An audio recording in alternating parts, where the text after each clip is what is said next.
Well, welcome everyone. Unfiltered podcast. My name's Lee Stephenson. My co-host here with me. I'm Danny Parmelee from Converge Mid-America. And we're glad that you're here joining us. We're having real conversations about church planting. And we're excited today to be talking a little bit about small groups and what role small groups should play in the life of a church. Even early, should small groups be a part of a church plant before they get started?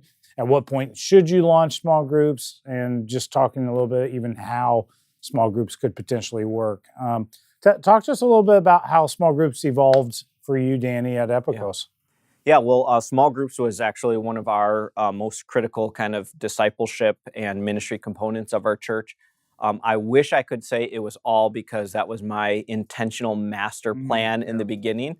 But for us, it was kind of an accidental thing that now as I work with church planners, I encourage them that if small groups are a part of their kind of discipleship path and process, then to consider what we kind of did accidentally. So what I mean by that is that we were a pioneer plant, so we started as a small group in our living room, and we didn't have kind of a large strategy, so to speak, with a group of people coming from another church. And we ended up multiplying that small group 4 times before we even really had an informational meeting. And the reason that happened is that we started a men's small group in our living room, and then of course the wives and fiancés, they didn't know what to do with their time, so they're like, well, we're gonna start our own small group. So they started a small group, and then we saw, oh man, there's something kind of happening here. So that's when each of those groups ended up multiplying before we did an informational meeting. Now, the reason I say that I encourage other church planters to consider that is that then small groups actually became one of the key components for our church that we didn't have to kind of manufacture. It really did become part of part of the DNA and the fabric. So we've done this from the beginning. From the very beginning. Yeah. And again, a lot of it, what happened with our church as well is that I was preaching through books of the Bible, and for me, it was not a high and mighty theological conviction that, if you're a good pastor, you're going to preach through books of the Bible. For me, again, it was like, this will be easier because then I can kind of I've got my sermon series, we're going through the book of Matthew here, type of thing. We also then connected our small groups to the sermon series. Okay. So again, it was another... Only. They couldn't do anything else. Nothing else. And maybe it wasn't that rigid in the beginning. In the beginning, this is what was provided, and so people just did it. And it would be, all right, so, once we had launched as a church, all right, so I preached on this, and then I would, that evening, go and write up the small group questions and kind of distribute those to the groups. And what happened for us because of that is that it created a very easy, reproducible system. So even within our first year, our system was, all right, there's going to be a leader in each group, and there's going to be an apprentice, so that you do have that intentionality of eventually multiplying to another group. But it was reproducible in the sense that people saw, okay, well, there's a curriculum that's provided. I don't need to be a Bible scholar to lead these small groups, so I'm just going to take this curriculum that's given. I don't even have to study a lot, because if I just come and hear the sermon, I'll at least be able to participate or facilitate. So that's what started for us kind of in the beginning, and even kind of grew over time. And we, solidified a lot of those systems, and we made mistakes along the way and wrestled through different tensions that I think a lot of people do with small groups. Well, that's good. Did you guys get pushback when you kind of say, hey, this is the only style of small group that we do? How did you manage that? We just kicked anybody out that didn't want to do it that way. So absolutely. I cannot tell you the amount of times that people wanted to do a Beth Moore Bible study. And I love Beth Moore, and my wife loves Beth Moore. And it was like, well, we just want to do something different. So again, this is what we stumbled upon later, is that we just recognized seasons of ministry. And for us, our kind of small group season tended to follow the school calendar. It started in September and it ended in May or June. And we kind of encourage then in summers for small groups not to meet and to give small group leaders a break.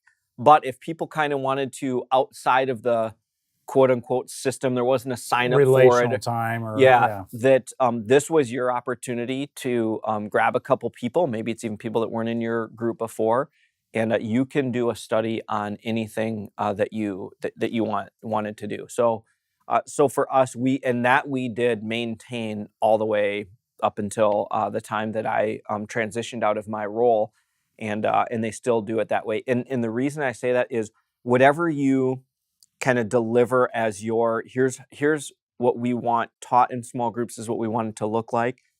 If you build that fence, just understand that people are going to go about 20 feet beyond that fence.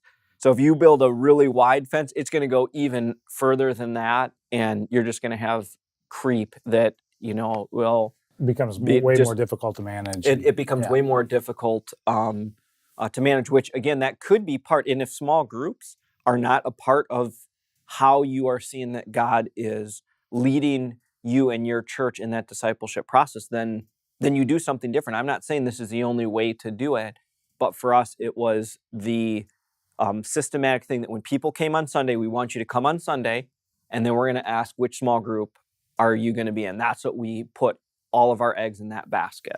So okay. What was the expectation for you guys when it came to group multiplication? Yeah. Did you want to keep groups together as long as they could? Was it an expectation like, man, we're going to rapidly multiply these groups and just constantly adding people to groups?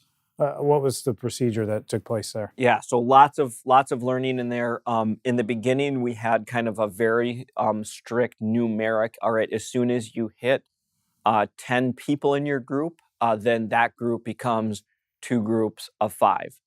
We always said there was no such thing as splitting your small group. We had a small group swear jar. If you ever said split, it's like, no, this is multiplying. That was really bad for us. This idea of taking 10 and making it 5, because as you probably know, groups, it takes a while to even begin to build trust and relationship. And all of a sudden you can have a group and they're gelling great. And then from above, well, we hit the magic number of 10. Now we need to go 5 and 5. So what we learned is that when we hit small group multiplication, instead of just basing it on numbers, the main thing is do we have an apprentice leader that is ready to go?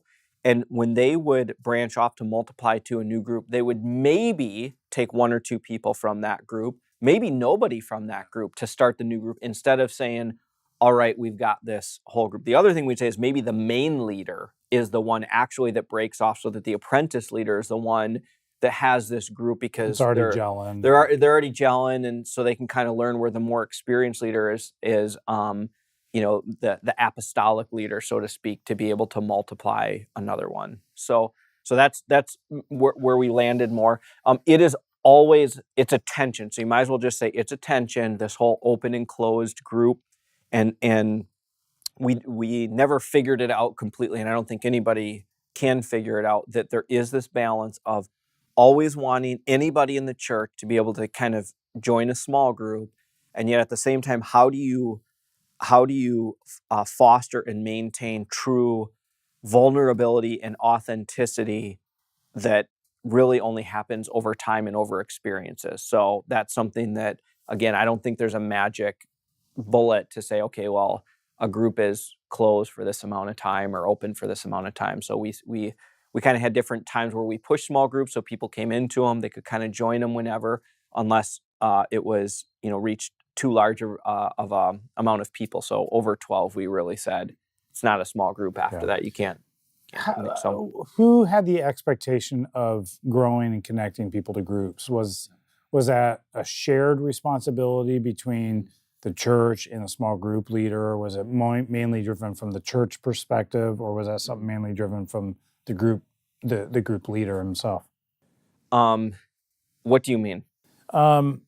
When I look back on, we went through seasons with small groups, and there were seasons where we got a lot of pushback because small group leaders wanted to build a group, but they looked at the church that we were the ones responsible to build their group. Oh, right. Yeah. And we found like that there was this turmoil that was creating that was unhealthy.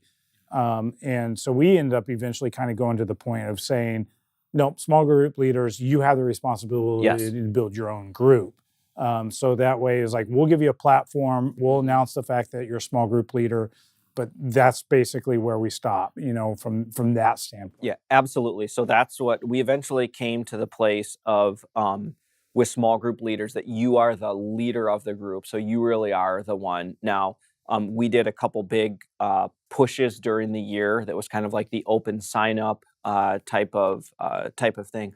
But they were the ones, and they were to lead their group in growing the group as well too. So they could say, hey, we've got 6 people. As you're meeting new people at the church, ask the question, which small group are you in? And that's really how we tried to phrase it. Not, are you in a small group? Which small group? So just be like, well, I think I'm supposed to be in Yeah, one. exactly. You're creating the assumption right away. Assumption that it is right away. And so when we did, and certainly there was, sometimes it was circumstantial, but if you had a leader and no one was joining their group, maybe they shouldn't be a small group leader, because they're not being intentional and reaching out to people and doing those types of things. How did you create accountability with your groups and group leaders? Yeah. So in the beginning, because we were very understaffed, I was, director of small groups as long as lead pastor and janitor and accountant and everything. You bring the hammer. Yeah.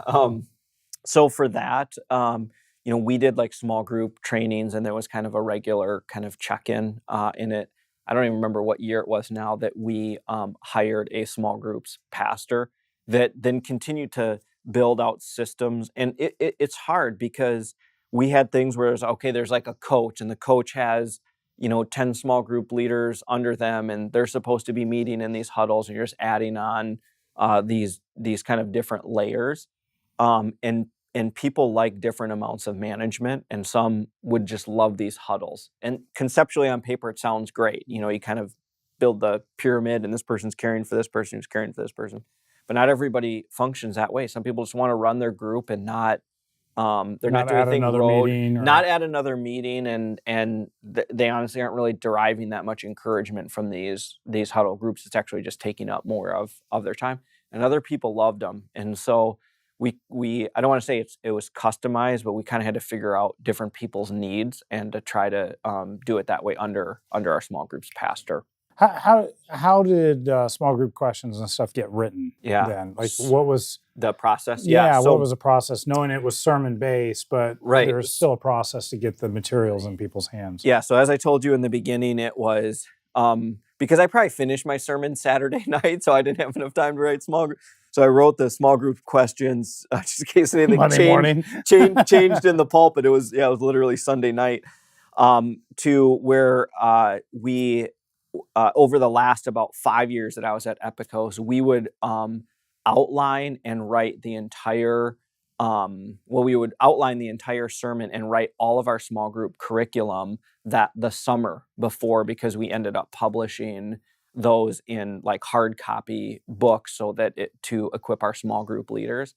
And that for us was a really, really helpful thing, because as part of a preaching team, it helped all of the pastors to really be working through the entirety of the book and to generate those questions.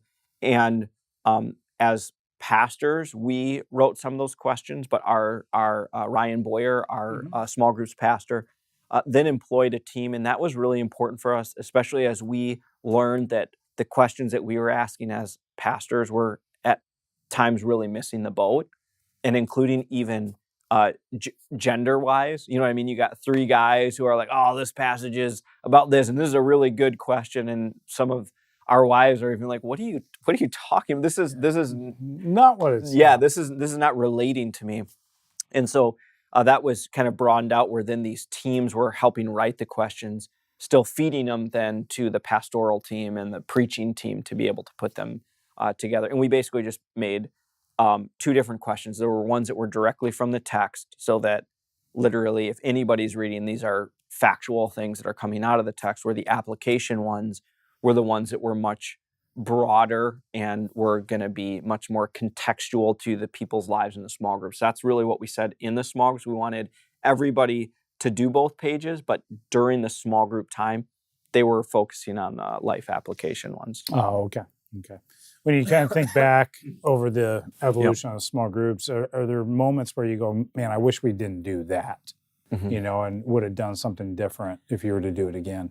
Yeah, I think definitely our biggest failure was the kind of forced multiplication, and that was driven by me. And I'm a growth person and want more groups and more opportunity, and it probably did kill community. So that was probably the biggest thing for us. But what percentage of your adult population did you shoot for to have Yep. in a group? We shot for 65%. So for some that may seem high, for some that may seem low, but we felt like if we're a church that's always growing and just understanding the reality that joining a small group is a pretty big step and intimidating thing, that we would have 65, between 50 and 65%. So that's the ratio that we always kind of tried to stay at. Did you do anything for those that just don't like small groups? I mean, did you have other avenues of discipleship? Yeah. So again, we tried to leverage summer for that, and we had what we called discipleship nights, which were mid-sized groups. We did some mid-sized groups that were during the year, but those were hard, and that's where we became into those kind of competing things, like, hey, join a small group. Get in one of these mid-sized classes. I think that both can be done as long as it's kind of understood that it's not a one or the other, that we would, at least for our process, we really wanted people in small groups. And so if these mid-sized things were more of the on-ramp to it, that would be helpful for us. What about you guys? Because I know a lot of, and I don't know if you read Daniel Im's book, No Silver Bullets, but I think he talks about that in a really great way.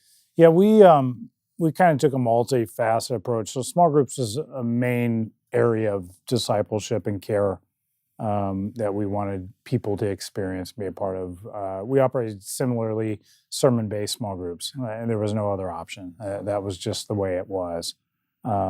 And we'd work on question development the week of, so we weren't quite as adventurous and go get them and overachieving as you guys were. But has its drawbacks too. Yeah. So, but and we'd publish those digitally and things of that sort, so people could continue to keep up with theirs. But we offered, we called it Harvest U, and it was like a 9-week curriculum based that we'd offer 3 times a year. So we had a fall, spring, and summer, and things like Financial Peace University was always a part of that. And then we usually did some type of new believer experience or class, or those that had questions. And then usually like a book study in the Bible. I'd periodically do a book study from Sunday, but typically we were more series driven than we were just constantly going from one book to the next book. And so we would do those in that Harvest U experience. And, part of it is like, we just got to figure out where people go. Because I noticed like there were certain people that didn't matter how much we pushed it, they're just not going to go to a small group. Yep. But we didn't want to lose them. We wanted to show like, we're sensitive to that, we care for you, and we want to find an avenue for you to be able to continue to grow in that. And some take it, some leave it, and you're never going to get 100%. I don't think when it comes to that. Yeah, I think small groups, they're just a weird animal. I mean, if you think about, it's easy when you're the pastor and people and you can kind of pick your group, but it's like, even for us, as we moved to Nashville, it's like, oh my gosh, we've been telling everybody for the last 14 years, get involved totally, in a small group. Yeah. And now we're sitting there in church and it's like, hey, it's small group sign up time. And my wife and I are looking at you like, oh my gosh, we've been telling people we've got to do this. And what if people don't like us? What if we're with a bunch of weird people? What if we're the weird people? That type of thing. But I do think that one of the great things, and maybe even just to explain here, that we didn't see our small groups just as Bible study. It really was, for us, it is centered around the Bible and centered around what Jesus is doing. But it really is that life on life, and the prayer and the care that's kind of happening kind of within that group. And especially the larger you get as a church, the importance that everything isn't run through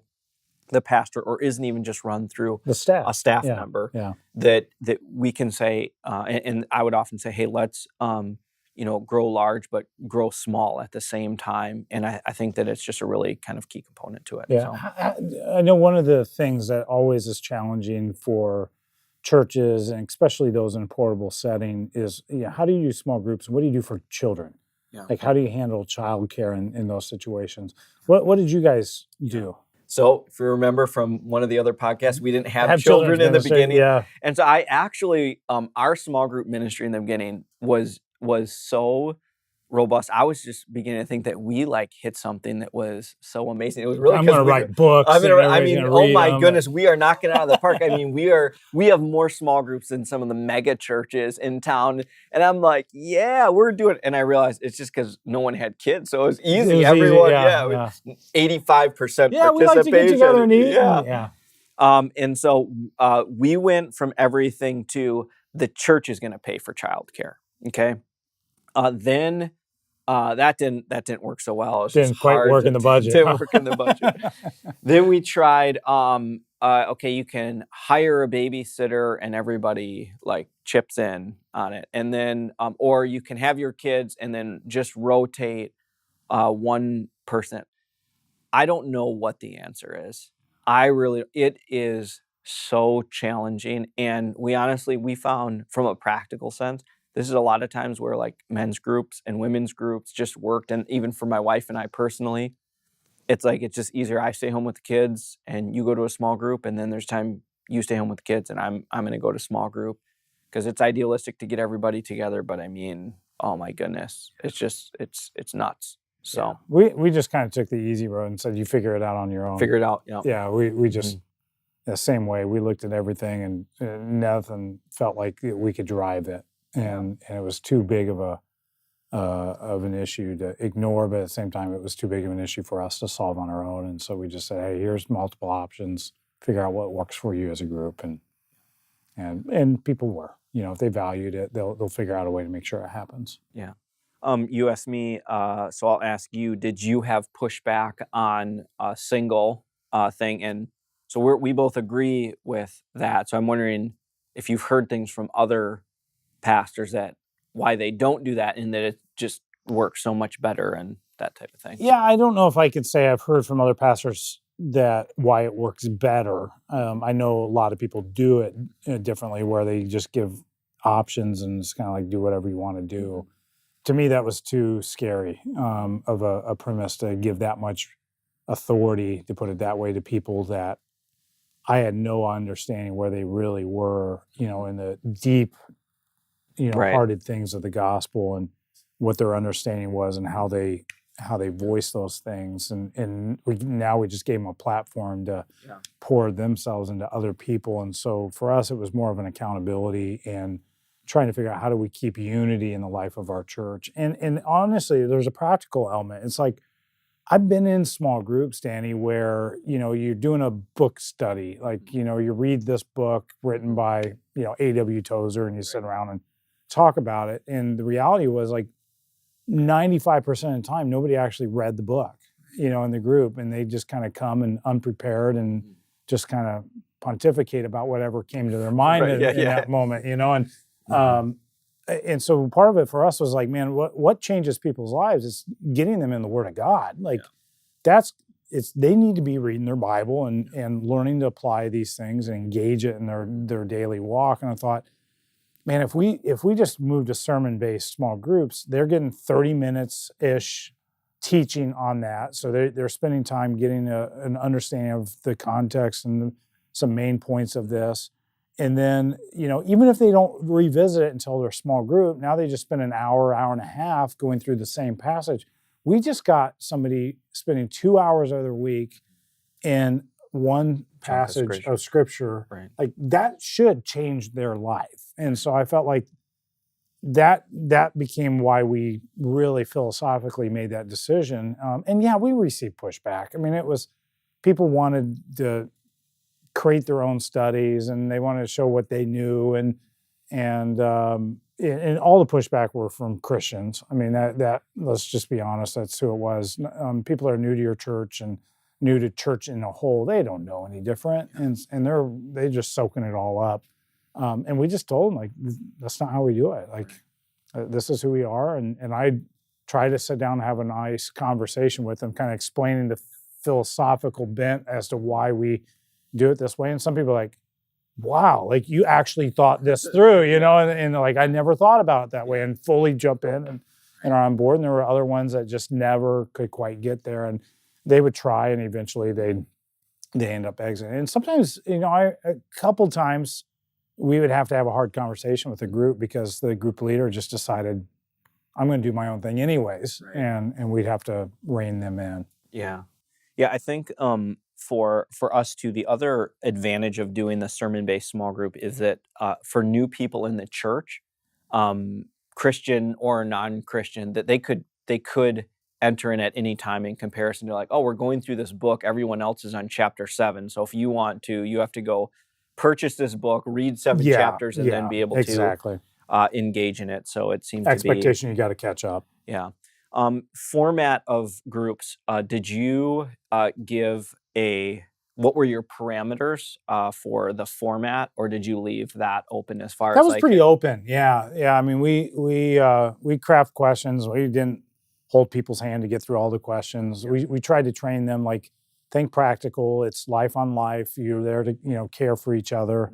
And we'd explain to small group leaders as we grew as a church and got larger, like the needs are too great for us as a staff to tend to, and nor do I see in Scripture why it's just our responsibility. Like we're all on this mission together, and so this is part of just being a faithful believer and person that loves people. Like you need to be invested in people's lives. So we leverage that, but we try to do some ongoing training with our small group leaders just so that they felt like they were being equipped. But we also told them, like, if you run into a situation that totally out of your safety zone and you don't know how to process or how to answer it, like we're there for you in that. And please come to us and talk to it. But I mean, we had groups that they ate together every time they get together. We had other groups that, they just do differently. I mean, our group, we didn't get together until 8 o'clock at night on Sunday night. So we went from 8 to 10 o'clock at night and all the kids were in bed. Right. And so that's kind of why we chose to do it at that point. And that allowed us, being a pastor and having a busy schedule, that allowed us to do small group without taking another evening from our kids. Right. And so that's why we chose to do it that way too. That's great. Yeah, for us, we gave some guidelines for it, but we wanted leaders to kind of figure it out. And we kind of talked about different sections, like, all right, there's a prayer time, there's the reading of the word, and then there's this kind of like community time, if you will. And we stress to people, it's never going to be 30 minutes, 30 minutes, 30 minutes. There may be one time where it's like, oh my goodness, there's a crisis going on. You're praying the entire time. You never even pick up the questions, you know? There's going to be those times. There's other times where it's like, man, this is content-wise, like, you're going to maybe have an opening prayer, but other than that, like, you want to dive in and check out all of this stuff. And other times where it's like, it just needs to be this community time, and maybe you're just going out and having fun and bowling together or serving together or doing something like that. Awesome. So, no, that's great. That's great. I think that it comes down to small groups can play an integral part of your church. And I think the earlier you can get started, the better it's going to be. We were similar. We started before we ever actually launched our church.